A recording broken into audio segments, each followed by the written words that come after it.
तो स्वागत है आपका हमारे YouTube चैनल में प्राइम कोर मेडिकोस में। आ रहे हैं हम एक और इम्पोर्टेंट वीडियो लेकर, एक और इम्पोर्टेंट चैप्टर लेकर, हियरिंग लॉस। ये चैप्टर पढ़ना इतना इम्पोर्टेंट हो जाता है क्योंकि एनाटॉमी अब तक हम कवर करते हुए आए हैं, साथ ही साथ हमने फंक्शन टेस्ट को क्लियर किया है। देखो, अब हम इनको हियरिंग लॉसेस को हम डिटेल में पढ़ने वाले हैं, साथ ही साथ इनको ठीक करने के लिए, इनके करेक्शन के लिए जो सर्जरीज अवेलेबल है हम उनको भी ढंग से पढ़ेंगे। और साथ ही साथ एक CHL SNHL हम पहले पढ़ ही चुके हैं क्या होते हैं। कंडक्टिव हियरिंग लॉस होता है और सेंसरी न्यूरल हियरिंग लॉस होता है, ठीक है। तो आइए बात करते हैं किसकी, हियरिंग लॉस की। तो एक बेसिक आपको फाउंडेशन दे दूं मैं कि कंडक्टिव हियरिंग लॉस कहां से कहां तक होता है और सेंसरी न्यूरल हियरिंग लॉस कहां से कहां तक होता है। देखो, यहां से इनर ईयर तक पहुंचने तक, मतलब मिडिल ईयर भी आ गया इसमें और एक्सटर्नल ईयर भी आ गया इसमें, यहां तक तो कहा जाता है कंडक्टिव हियरिंग। मतलब कि इस पाथवे में दिक्कत है तो कंडक्टिव हियरिंग लॉस कहा जाएगा, मतलब hearing loss due to conduction, ठीक है। अब इस पाथवे में दिक्कत है तो कहा जाएगा क्या, SNHL, मतलब कि सेंसोरी न्यूरल हियरिंग लॉस। अब इसमें भी देखो, अगर तो कॉक्लिया में दिक्कत हो रही है, किसमें दिक्कत हो रही है, कॉक्लिया में, तो उसको बोला जाता है कॉक्लियर डिसीज। और कॉक्लिया के बाद कहीं भी दिक्कत हो रही है पूरे इनर ईयर में तो उसको बोला जाता है रिट्रोकॉक्लियर डिसीज, ठीक है। तो मतलब देखा जाए तो आठवीं नर्व की, सॉरी हाँ, ये कॉक्लियर डिसीज हो गई या फिर रिट्रोकॉक्लियर डिसीज हो गई, ठीक है। इसमें भी रिट्रोकॉक्लियर में भी आठवीं नर्व इन्वॉल्व हो सकती है या फिर ब्रेन के हायर सेंटर से इन्वॉल्व हो सकते हैं, ठीक है ना, जिसकी वजह से हियरिंग लॉस हो रहा है। तो उसके बेसिस पे हमने इसको क्लासिफाई कर दिया। तो आपको सेंसरी न्यूरल हियरिंग लॉस और कंडक्टिव हियरिंग लॉस की बेसिक एक जब पैथोलॉजी क्लियर हो गई कि हाँ यहाँ से यहाँ तक तो कंडक्टिव हियरिंग लॉस है, उसके बाद कहाँ कहाँ पे कॉक्लियर डिसीज का है, कहाँ कहाँ पर रिट्रोकॉक्लियर डिसीज का है, वो पूरा हमने कवर कर लिया। तो बात करते हैं एक बार इनकी, एक बार मैं ना अलग से इनकी दोनों की बात कर लेता हूँ। देखो, अब मैं ना एक बार जो हमने पहले पढ़ लिए हैं हियरिंग फंक्शन टेस्ट की, उसके बेसिस पे एक बार दोनों के बीच में डिफरेंस देख लेते हैं सर कि क्या होते हैं, ठीक है। हमने स्टार्ट किया था ट्यूनिंग फॉर्क टेस्ट से। ट्यूनिंग फॉर्क टेस्ट में हमने सबसे पहला टेस्ट पढ़ा था रिलीज टेस्ट, जहां पर हमने कहा था कि AC और BC कंपेयर की जाएगी दोनों कानों की, ठीक है ना, AC और BC। तो कंडक्टिव हियरिंग लॉस में क्या हो रहा था, एयर जो BC थी वो ज्यादा हो रही थी AC से, तो मतलब कि ये टेस्ट कैसा आ रहा था, नेगेटिव आ रहा था। यहाँ पर AC ज्यादा थी BC से, ठीक है SNHL में, क्योंकि यहाँ पर क्या था, बोन की कंडक्शन में दिक्कत हो रही थी ना। हम इस बोन से, देखो हम टेम्पोरल बोन को लेते हैं, यहाँ पर हम जो अपना क्या कहते हैं उसको, ट्यूनिंग फोक, हाँ ट्यूनिंग फोक जो होता है उसकी मदद से हम यहाँ पर बोन के थ्रू कंडक्शन चेक करते हैं और वो बोन से डायरेक्ट कंडक्शन कहाँ तक होती है, मेरे कॉक्लिया तक, मतलब कि इनर ईयर तक, ठीक है। तो यहाँ पर BC कम हो जाती है और AC ज्यादा दिखती है BC से, तो ये कि फॉल्स पॉजिटिव साइन होता है सर। कैसा होता है, फॉल्स पॉजिटिव साइन, कौन सा, रिलीज टेस्ट का, ठीक है। ये कैसा होता है, ट्रू नेगेटिव होता है, ठीक है ना, ट्रू नेगेटिव। ऐसे ही हमने बात की थी रिलीज टेस्ट की और वेबर्स टेस्ट की, जहां पर हमने आपस में BC को कंपेयर किया था, इस कान की BC को इस कान की BC से। तो वेबर्स टेस्ट में लेटरलाइजेशन देखा गया था कि अगर CHL है तो CHL में लेटरलाइज्ड टू टेस्ट आ रहा था, लेटरलाइज्ड टू ऑपोजिट साइड, मतलब कि जिस कान में दिक्कत है CHL की उसके ऑपोजिट कान, मतलब उसी कान में सुनाई ठीक देगा, मतलब कि ज्यादा देगा। एक तरह से कंपैरिजन है, एक तरह से आगे देखो कि जिस कान में दिक्कत हो रही है CHL की उसके ऑपोजिट कान में, जिस कान में दिक्कत उसके ऑपोजिट कान में सुनाई हमको कम देगा, एक तरह से ये है। और यहाँ पर लेटरलाइज्ड टू सेम साइड।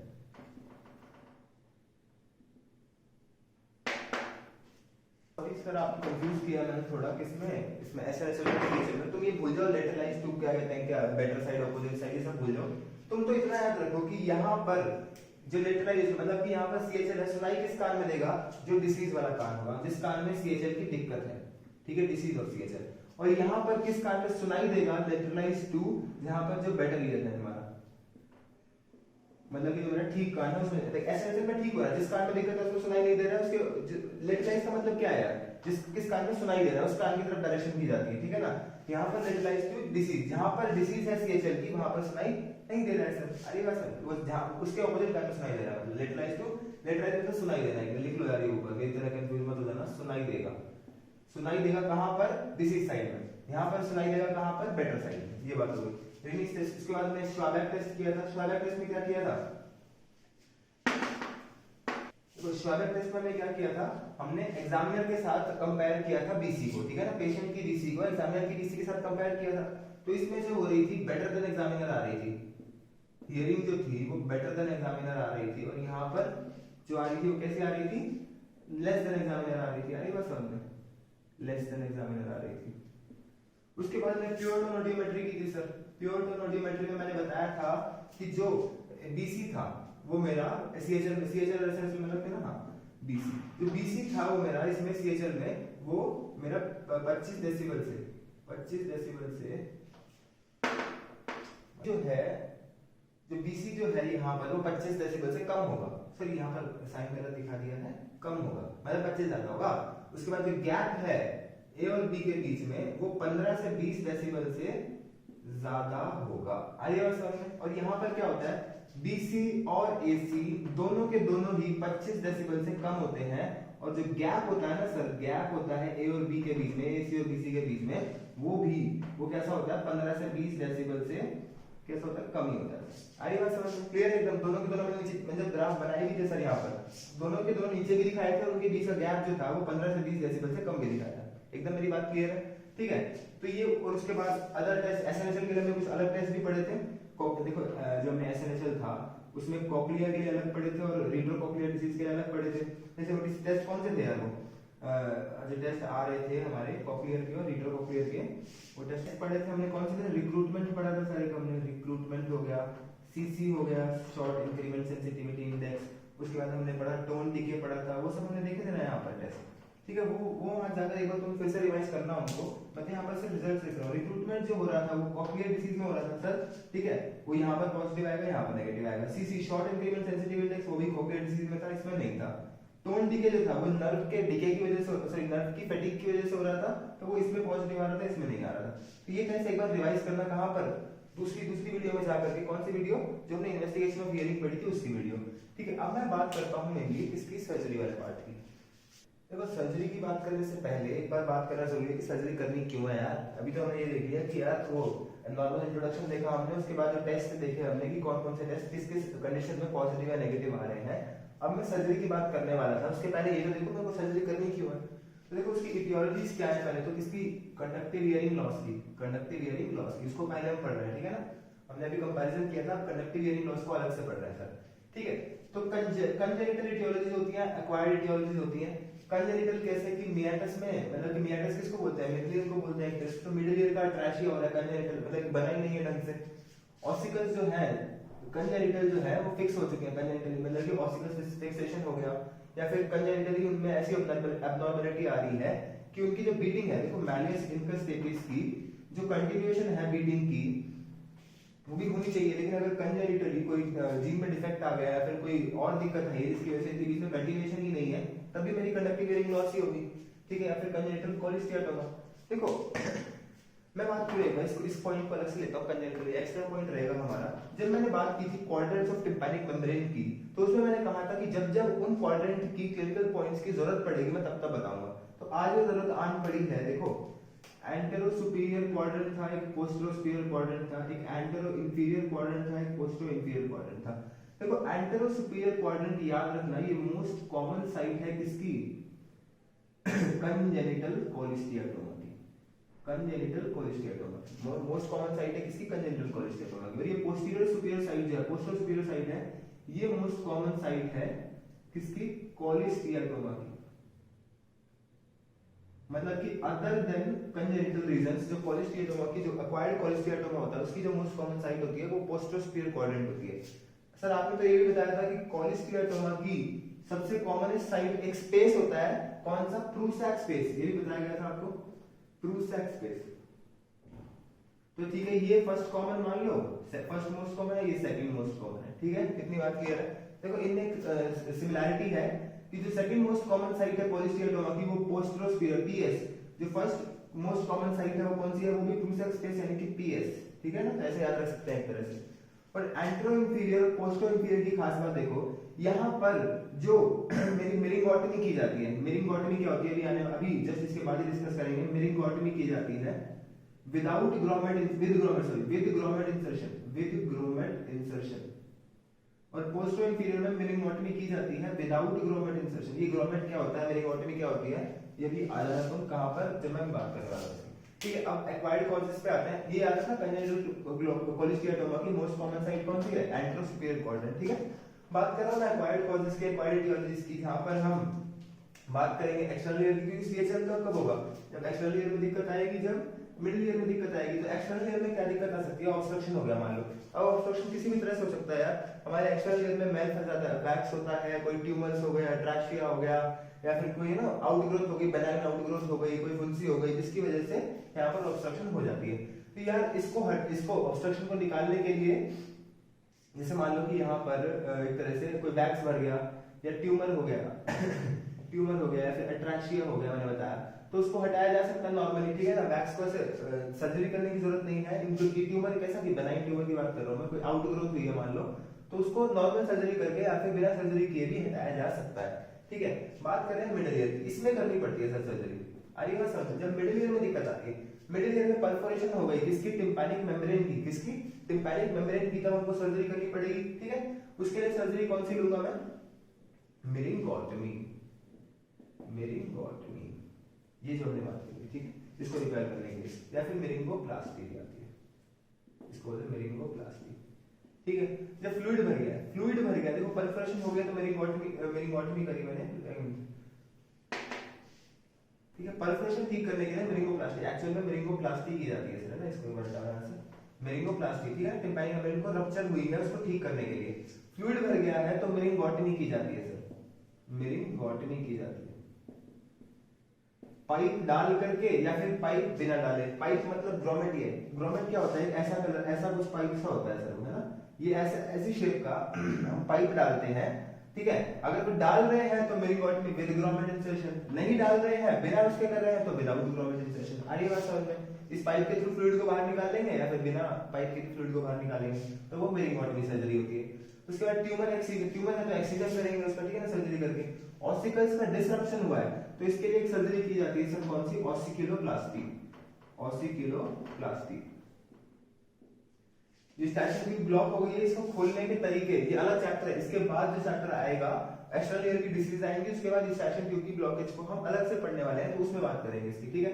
अभी हमारे काम की मेरिंगोप्लास्टी, मेरिंगोटमी और ऑसिक्युलोप्लास्टी है। देखो मेरिंगोप्लास्टी क्या है, टिम्पैनिक मेम्ब्रेन का रिपेयर, और ये क्या है मेरा ऑसिकल्स का रिपेयर, ठीक है। अगर ये दोनों साथ में करने पड़ जाए, ठीक है, या तो सिर्फ टिम्पैनिक मेम्ब्रेन में भी रप्चर हो सकता है और सिर्फ मेरे ऑसिकल्स में भी जो है क्या नाम है दिक्कत हो सकती है। अगर ये साथ में दिक्कत हो जाए, तो कंबाइंड सर्जरी को बोलते हैं टिम्पैनोप्लास्टी, टिम्पैनोप्लास्टी, ठीक है। तो हम बात करेंगे इसकी, टिम्पैनोप्लास्टी की बात करेंगे, उसमें इन दोनों सर्जरीज की बात हो जाएगी, और उसके बाद मेरिंगोटमी को अभी अलग से ले रहे हैं हम, ठीक है ना। तो आइए बात करते हैं। देखो बात करेंगे हम सर्जरीज की, तो मेरिंगोटमी की बात लगभग पूरी हो गई थी कि जो myringotomy with grommet insertion antero inferior में की जाती है और without grommet insertion posterior inferior quadrant में की जाती है। बस बात इतनी सी याद रखना कि ग्रोमेट वाली सर्जरी मतलब मेरिंगोटमी विद ग्रोमेट इंसर्शन हम कब करते हैं, इसमें ग्लू ईयर में, सीएसओएम में ही, सीएसओएम की एक टाइप है ग्लू ईयर, उसमें करते हैं। और विदाउट ग्रोमेट इंसर्शन कब करते हैं, एएसओएम में, ये भी याद रखना। कौन सी विद ग्रोमेट इंसर्शन, ये मेरिंगोटमी है सर, मेरिंगोटमी इतना याद नहीं रखना है मेरिंगोटमी में कि विद ग्रोमेट, जो ग्रोमेट लगा के पाइप लगा के जो सर्जरी करते हैं मेरिंगोटमी वाली, वो किस में करते हैं, ग्लू ईयर में करते हैं सर।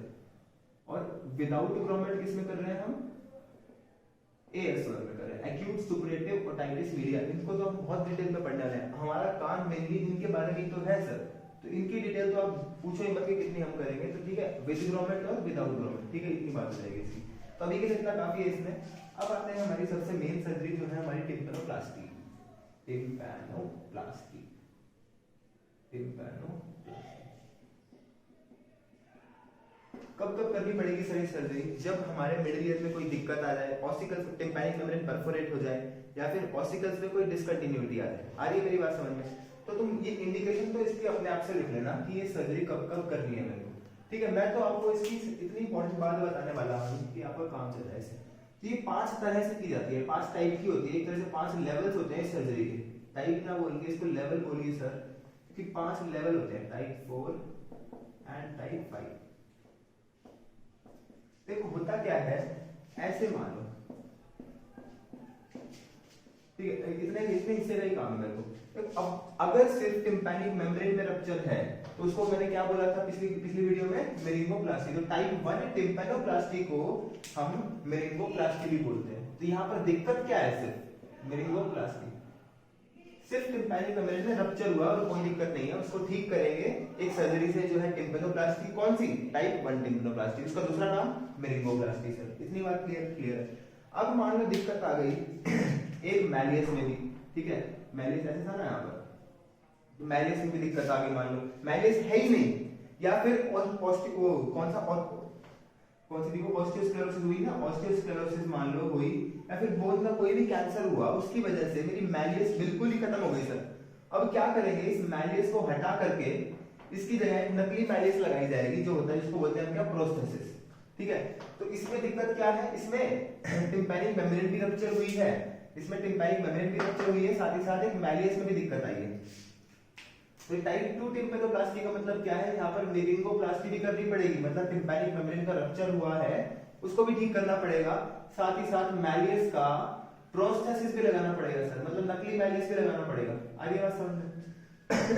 अब मान लो मैलियस के साथ साथ मेरी इंकस भी चली गई, तो यहाँ पर टिम्पैनिक मेम्ब्रेन का रप्चर भी है, तो मेरिंगोप्लास्टी भी करनी पड़ेगी, साथ ही साथ मैलियस और इंकस का प्रोस्थेसिस लगाना पड़ेगा, मतलब नकली मैलियस और इंकस। अब ऐसा नहीं है कि दो नकली, एक नकली और एक नकली मैलियस और एक नकली इंकस लगा दिया। इसकी जगह क्या करेंगे, इन दोनों को हटा करके एक प्रोस्थेसिस लगा देंगे। ठीक है ना, मैलियस और इंकस की जगह एक ही प्रोस्थेसिस लगा देंगे, कुछ ऐसा, कुछ अलग शेप होती है उनकी। ठीक है ना, यहाँ पे कुछ ऐसे ओपन साइड से होते हैं, उसके बाद उसका तो अभी स्टेपिस ठीक है, एकदम स्टेपिस ठीक है, मैलियस और इंकस खराब हुए, उन दोनों को हटा करके एक प्रोस्थेसिस लगा दिया, मैलियस इंकस प्रोस्थेसिस। आ रही मेरी बात समझ में? अब अलग कंडीशन, दूसरी कंडीशन में क्या हो रहा है, यहाँ पर स्टेपिस भी नहीं है, स्टेपीज भी नहीं है, तो मेरी बात समझो। देखो अब मैं क्या करूंगा, मेरी स्टेपीज भी खत्म हो गई यहाँ पर, ये देखो ऐसे, ये ओवल विंडो है यहाँ पर, और ये राउंड विंडो है यहाँ पर, और ये इनर ईयर है। ठीक है, अब यहाँ पर कोई बोन ही नहीं है सर, या तीनों बोन खराब हो गई। मेरी बात समझ में आ रही है, यहाँ पर कोई बोन ही नहीं है। ठीक है, सिर्फ यहाँ पर फुट प्लेट ऑफ स्टेपीज बची है, फुट प्लेट के ऊपर वाले स्ट्रक्चर, बाकी के स्ट्रक्चर जो स्टेपीज के थे वो खत्म हो चुके हैं, उनको बोलते हैं सुप्रा स्ट्रक्चर्स। मतलब मेरी मैलियस खत्म, टिम्पैनिक मेम्ब्रेन रप्चर हो गई, मेरी इंकस खत्म हो गई, मेरे स्टेपीज के सुप्रा स्ट्रक्चर्स भी खत्म हो गए। अब मैं क्या करूंगा, दो तरीके से मैं सर्जरी कर सकता हूँ, या तो उन तीनों बोन की जगह एक बड़ी बोन लगा दो, यहाँ पर टिम्पैनिक मेम्ब्रेन से कनेक्ट करके एक बड़ी बोन लगा दो। आई बात समझ में? ये ना करके, ये उतना इफेक्टिव नहीं होता है सर, तो इसकी जगह क्या करो, एक यहाँ पर ग्राफ्ट लगा दो। ये क्या लगा दिया, ग्राफ्ट लगा दिया। इससे क्या होगा, अब एम्प्लीफिकेशन देखो, जिस बंदे के अंदर तीनों की तीनों बोन्स ही नहीं है, अब उसके अंदर तुम क्या करोगे, एक हड्डी से भी कुछ फर्क नहीं पड़ेगा। और तो यहाँ पर एक मैंने ग्राफ्ट लगाई है, इस ग्राफ्ट से क्या होगा सर, फेस डिफरेंस मेंटेन रहेगा, इसके बीच में फेस डिफरेंस मेंटेन रहेगा। अब तुम देखो, अगर ये ग्राफ्ट मैंने नहीं लगाया था तो क्या हो रहा था, जब मेरी साउंड यहाँ से आती वो दोनों विंडोज में इक्वल जाती। देखो अगर दोनों विंडोज में इक्वल जाती, तो ये मैंने कहा था कि इस विंडो में जानी चाहिए, इस विंडो में नहीं जानी चाहिए, जिसकी वजह से क्या होता था, ऐसे जो पैरेलल ट्रैवल करता था, नीचे आता था, इस डायरेक्शन से जाता था और इस डायरेक्शन से आता था वापस, जिसकी वजह से बेसिलर मेम्ब्रेन में मेरे रिपल्स जनरेट होते थे ना। अब वो नहीं हो पाएंगे सर, क्योंकि दोनों की दोनों सेम डायरेक्शन में जाएगी, इस डायरेक्शन से भी जाएगी, इस डायरेक्शन से भी जाएगी, तो एक तरह से मेरा इनर ईयर के पास मेरी आवाज पहुंचेगी नहीं, तो एकदम से हियरिंग लॉस है, डेफ होगा वो पर्सन।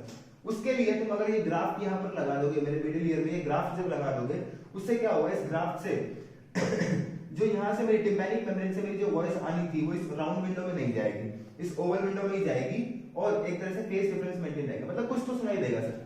जब ये ग्राफ्ट नहीं था तो उसको कुछ भी सुनाई नहीं दे रहा था, जब ये ग्राफ्ट लगा दिया उसकी वजह से उसे कुछ तो सुनाई देना शुरू हो जाएगा। इसका मतलब सिर्फ नहीं, तो ये मतलब कि एक तरह से हियरिंग प्रोवाइड कर रहे हैं, इसको कुछ नहीं सुनाई दे रहा ना यार, उसको कुछ सुनाई देने लग गया, उसके लिए वही बड़ी बात होती है। तो यहाँ पर हम क्या करेंगे, मेरिंगोप्लास्टी तो करेंगे ही करेंगे, साथ ही साथ ये दो तरह से करी जा सकती है सर्जरी। कितनी तरह से, दो तरह से सर्जरी करी जाती है, या तो इसकी जगह पूरा का पूरा लगा दिया, हड्डी एक पूरी तरह, एक तरह से नकली जो है तीनों हड्डियां निकाल कर एक नकली हड्डी लगा दी, जिसको बोलते हैं टॉर्क लगा दिया। ठीक है, और या फिर एक तरह से हम ग्राफ्ट लगा कर सकते हैं, ग्राफ्ट लगा दिया यहाँ पर। ठीक है, किसके बीच में, राउंड विंडो जो ओवल विंडो के बीच में से लेकर के इस यहाँ तक पूरा। और यहाँ पर एक और काम भी करते हैं, यूस्टाचियन ट्यूब को कंप्लीटली ब्लॉक कर देते हैं। आइएगा सर में ये कर देते हैं। तो ये बात होगी, टॉर्क को लगा के ग्राफ्ट है, टॉर्क की फुल फॉर्म। अभी हम जब ये प्रोसेस, जब ऑसिकुलोप्लास्टी में ये एक तरह से है क्या, ऑसिकुलोप्लास्टी चल रही है यहाँ पर, मेरिंगोप्लास्टी प्लस ये ऑसिकुलोप्लास्टी तो है यहाँ पर, जो है मेरे मैलियस इंकस और स्टेपीज है, जो मेरे क्या है, जो मेरी बोन्स है यहाँ पर तीनों, उनमें दिक्कत चल रही है, तो साथ ही साथ मैं मेरिंगोप्लास्टी भी कर रहा हूँ, ऑसिकुलोप्लास्टी भी कर रहा हूँ, तो इन्हीं को मिला करके क्या बोल रहे हैं, टिम्पेनोप्लास्टी बोल रहे हैं। मेरी बात समझ में आई उनको? तो देखो अब ग्राफ लगा दिया। अब पांचवी टाइप में समझो क्या हो सकता है। जब इतनी दिक्कत होगी, तीनों बोल ही चली गई सर, अब पांचवी में क्या करना पड़ेगा? अब कौन सी नई दिक्कत रह गई यहाँ पर? अब दिक्कत ये रह गई सर कि अभी तो मैंने कहा था कि यहाँ पर फुट प्लेट ऑफ स्टेपिस रह गई, मतलब कि चौथी सर्जरी जब हम कर रहे थे तब हम ये देख चुके थे कि यहाँ पर फुट प्लेट रह गई थी, लेकिन इस कंडीशन में जब टाइप 5 करनी पड़ेगी ये फुट प्लेट भी खत्म, बर्बाद एकदम। फुट प्लेट भी और ऑस्टियोस्क्लेरोसिस जो हुआ मेरा यहाँ पर, इसकी वजह से जो मेरी ओवल विंडो है वो एकदम चिपक चुकी है, ब्लॉक हो चुकी है एकदम, क्योंकि यहाँ पर जो मेरी फुट प्लेट है वो भी बर्बाद हो चुकी है। तो एकदम ये ब्लॉक है, काम ही नहीं कर रही है ओवल विंडो। तो ओवल विंडो ही काम नहीं कर रही है सर, एक बात बताओ, तो साउंड तो अंदर जा ही नहीं सकती। तो अब उसके लिए क्या करेंगे, यहाँ पर एक ओपनिंग बनाई जाती है, एक ओपनिंग बनाई जाती है ओवल विंडो से जस्ट पर। ये क्या कर दिया यार, यहाँ पर ये देखो, ये मैं इधर ये ना, यहाँ पर ओवल विंडो था और यहाँ पर मेरा राउंड विंडो था, ऐसे। ये भी कंप्लीटली ब्लॉक है, ठीक है। अब इसके लिए क्या किया जाता है, यहाँ पर ये ओपनिंग बनाई जाती है इसके जस्ट ऊपर। इस ओपनिंग का लैंडमार्क क्या है सर? इस ओपनिंग का लैंडमार्क ये है, इसके जस्ट ये उभार होता है। मैंने बताया था जब मीडियल वॉल पढ़ रहे थे हम, जब हम मिडिल ईयर पढ़ रहे थे तो मीडियल वॉल पे मैंने कहा था इसके कोने ही कोने में एक उभार होता है, किसका? लेटरल सेमीसर्कुलर कैनाल का। उस लेटरल सेमीसर्कुलर कैनाल पे मैंने एक ओपनिंग बना दी, इस ओपनिंग को फिस्टुला बना दिया एक तरह से। फिस्टुला बनाने के बाद मैं यहाँ पर वो लगा दूंगा, मैं टॉर्क लगा दूंगा या फिर मैं ग्राफ लगा दूंगा यहाँ पर। आगे मेरी बात समझ में? इसी की तरह जैसे ये टाइप 4 किया ना, टाइप 4 ही करना है इसमें भी। बस यहाँ पर एक ओपनिंग बनानी है, एक ओपनिंग बनानी है मेरी, किसमें? लेटरल सेमीसर्कुलर कैनाल में। अब मेरे को बताओ, अभी इसके पहले वाली वीडियो में हमने बात की थी, जब मैं फिस्टुला टेस्ट पढ़ रहा था, मैंने कहा था एक सर्जरी के दौरान टिम्पेनोप्लास्टी की एक टाइप 5 सर्जरी मैंने बताई थी ना, बताई थी। उसमें कहा था कि ट्रू पॉजिटिव फिस्टुला साइन आ रहा था, वो यही था। तो वो छेद कर दिया ना यहाँ पर, छेद कर दिया। और जब सीगल स्पेकुलम था वहां से, उसकी मदद से मैं जब यहाँ पर प्रेशर लगाऊंगा तो वो यहाँ पर ट्रांसमिट होगा। बिल्कुल होगा सर, बिल्कुल होगा तो निस्टैग्मस वर्टिगो आएगा, तो वो ट्रू पॉजिटिव फिस्टुला साइन है। आगे बात समझ में? तो उसकी बात मैंने पहले सीखी थी पिछली बार। तो ये मेरी क्या कौन सी सर्जरी होगी? मेरी टाइप 5 टिम्पेनोप्लास्टी होगी। तो क्लियर है? तो मैंने टाइप्स ऑफ टिम्पेनोप्लास्टी उनको बता दिए हैं। देखो इन प्रोसेसेस को अलग से पढ़ना जरूरी है। तो मैंने ये समझाया कि यहाँ पर मेरिंगोप्लास्टी तो कर ही रहे हैं साथ साथ, और ऑसिकुलोप्लास्टी भी कर रहे हैं। ऑसिकुलोप्लास्टी क्या होती है यार? खराब बोन को हटा के नकली हड्डी लगा दी, वही ऑसिकुलोप्लास्टी होती है। तो साथ देखो दिक्कत सिर्फ ऑसिकल से भी हो सकती है, जरूरी नहीं है कि यहाँ पर टिम्पैनिक मेम्ब्रेन रप्चर ही हो हर बार। नहीं है, अगर नहीं है तो मेरिंगोप्लास्टी नहीं करेंगे, साफ सीधी बात है। रप्चर है ही तो ठीक क्यों करेंगे? सिर्फ ऑसिकुलोप्लास्टी करेंगे। तो ये सब समझने वाली बात है, ठीक है? आगे बात समझ में। अब मैं तुमको बताऊंगा एक बार कि प्रोसेसेस के टाइप्स कौन कौन से हैं, ठीक है? देखो ऑसिकुलोप्लास्टी में क्या हो रहा है, ऑसिकल्स मेरे खराब हो रहे हैं और मैं नकली लगाता जा रहा हूँ, यही कर रहे हैं बस। तो वो नकली ऑसिकल्स तरह तरह के होते हैं। इनकस प्रोसेस, मान लो सिर्फ इनकस खराब हुआ है, बीच वाला जो मैलियस इनकस स्टेपिस में से सिर्फ इनकस खराब हुआ है मेरा, तो अब मैलियस और स्टेपिस तो ठीक है ना यार एकदम। तो इनकस को नकली, मतलब कि जो मेरी खराब मैलियस है, इनकस है, उसको हटा करके इनके बीच में एक प्रोसेस लगा दिया जाएगा, उसका नाम है इनकस प्रोसेस। और इनकस और स्टेपिस, अगर मान लो ये दोनों खराब है और ये ठीक है, तो इनकी जगह एक हड्डी लगा दी जाएगी, इसको बोलते हैं क्या? Incus stapes process. पॉर्प क्या होता है? पॉर्प क्या होता है? Partial ossicular replacement processes.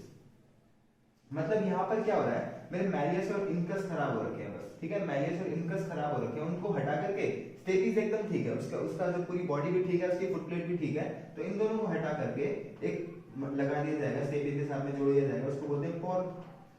अब तीनों ही हटाने पड़ जाए, तीनों ही खराब है। जो ऑस्टियोस्क्लेरोसिस है मेरा इतना सीवियर हो गया कि मेरे तीनों के तीनों ही खराब हो गए, तीनों के तीनों बोन्स ही खराब हो गई, तो टोटल उसकी जगह हटा करके एक हड्डी लगा दो, तो वो इतने इफेक्टिव रिजल्ट देती नहीं है जितना मैंने ग्राफ में बताया ना आपको। मैंने कहा था कि टाइप 5 जो होती है, टाइप 4 जो होती है, वो दो तरह से की जाती है। टाइप 4 कब करेंगे? जब तीनों के तीनों ऑसिकल्स खराब हो गए थे, तो या तो टॉर्क लगाया कर दो या फिर ग्राफ्ट लगाया कर दो। ग्राफ्ट से अच्छे रिजल्ट्स आते हैं, इसलिए ग्राफ्ट यूज करते हैं, ठीक है? तो ये प्रोसेस होगा। अब इनका मटेरियल क्या होता है? टाइटेनियम और दूसरे टाइप के मटेरियल्स जो होते हैं उनसे मिलकर बनते हैं। हमको तो इतनी बात याद रखनी है कि ये काम की चीज है। टाइप ये जो होती है 4 तरह के प्रोसेस होते हैं ऑस्टियोप्लास्टी। देखो अब हम मैंने कहा था मेरिंगोप्लास्टी में क्या करते हैं, जब टिम्पैनिक मेम्ब्रेन जो होती है वो रप्चर हो जाती है, तो उसको ठीक करने के लिए मेरिंगोप्लास्टी की जाती है। अब मेरिंगोप्लास्टी जो होती है उसको करने के 2 तरीके होते हैं सर, ठीक है? अब ये मेरी टिम्पैनिक मेम्ब्रेन है यहाँ पर, ठीक है? टिम्पैनिक मेम्ब्रेन कुछ ऐसा समझ लो तुम, ठीक है, यहाँ पे मैं इसको अगर ऐसे दिखा दूँ तुमको, मतलब इसकी लेयर्स की फॉर्म में दिखा रहा हूँ तुमको, ठीक है ना। ये थी टिम्पैनिक मेम्ब्रेन मेरी, ठीक है। टिम्पैनिक मेम्ब्रेन यहाँ से रप्चर हो गई, ये टिम्पैनिक मेम्ब्रेन थी मेरी, यहाँ से रप्चर हो गई।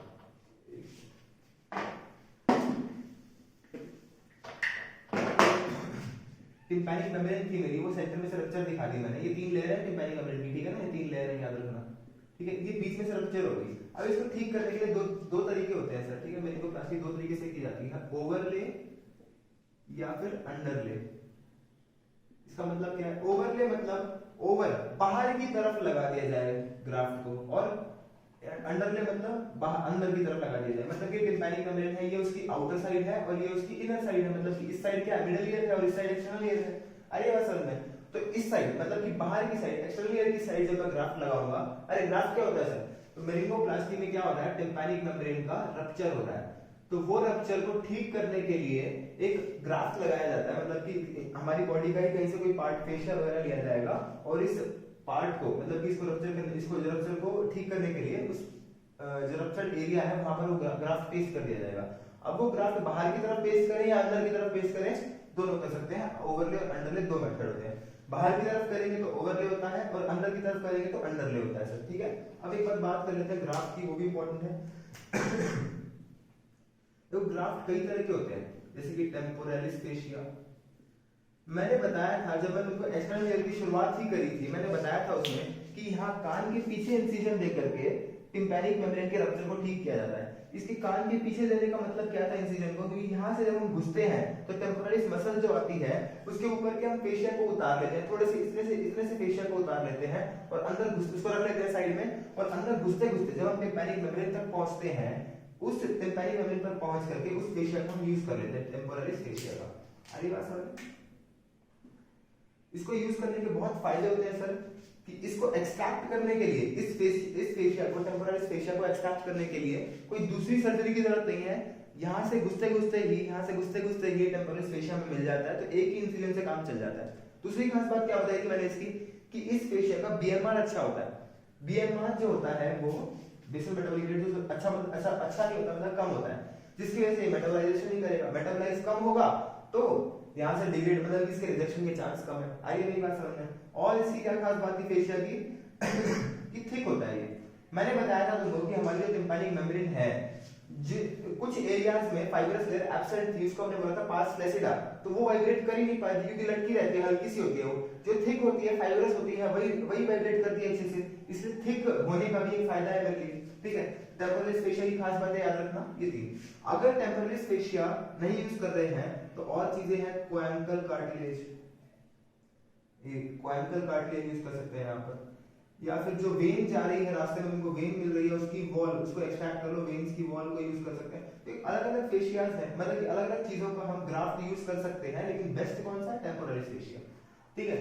तो इतनी बात होगी मेरी टिम्पैनोप्लास्टी की। तो मैंने यहाँ से टिम्पैनोप्लास्टी खत्म किया मेरा टॉपिक। उसके अब मैं बात करने वाला हूँ अगली वीडियो में लेंगे उसको, नेक्स्ट टॉपिक को, और वो हमारा टॉपिक कौन सा रहेगा? एसएनएचएल रहेगा, एसेंशियल न्यूरल हेयर लॉस, ठीक है। थैंक यू वेरी मच, जुड़े रहिए हमारे चैनल के साथ, लाइक शेयर सब्सक्राइब करें। Thank you very much.